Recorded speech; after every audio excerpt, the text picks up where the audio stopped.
choose to form their relationships is their choice. And you should do what makes you happy, you know?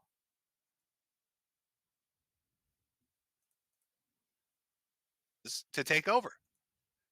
I think everybody sort of has a tendency to daydream. We all do.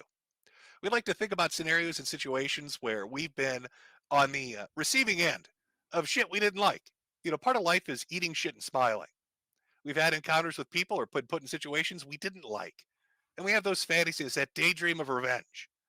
You're like, I'll show those motherfuckers. And you comfort yourself with that. And it's maybe a 5 or 10 minute thing, and then you move the fuck on with your life. But what happens when somebody has those kind of thoughts and then has the power to act on them? Well, you'd hope they'd have the self control to hold back. But in the case of somebody like Nick, he didn't.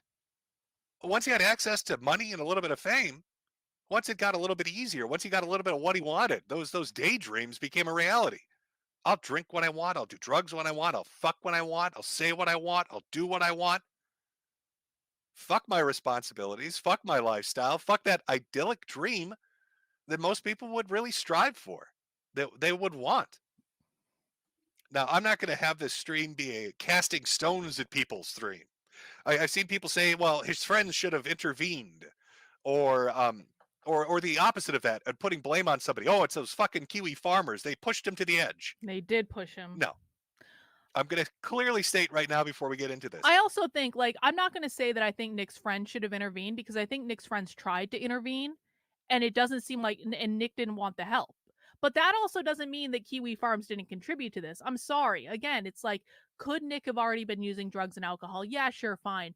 But like when you constantly have to deal with bullshit and nonsense that's just unnecessary because there's a toxic group of assholes on the internet that are making it their mission to destroy you and every part of you, and that toxic group of assholes thinks they're like the avenging fucking angels when in fact they're just a toxic group of assholes, that's going to contribute to a negative mental headspace that is going to contribute to more drug and alcohol abuse.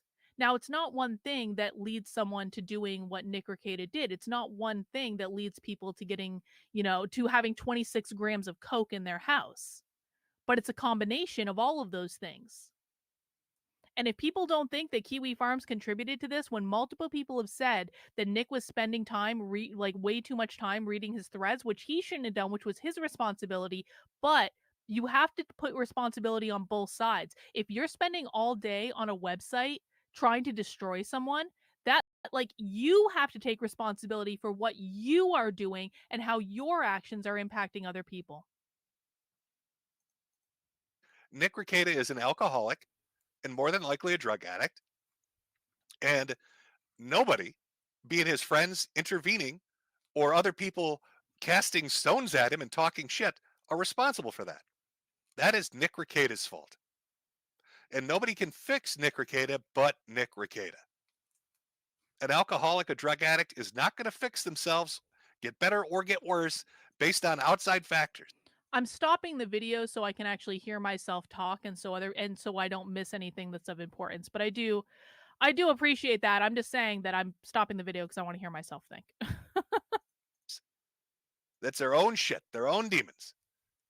The blame for what we're about to watch in this tailspin into stupidity lays solely at the feet of Nick. Nobody else. Not a single other fucking person in the world.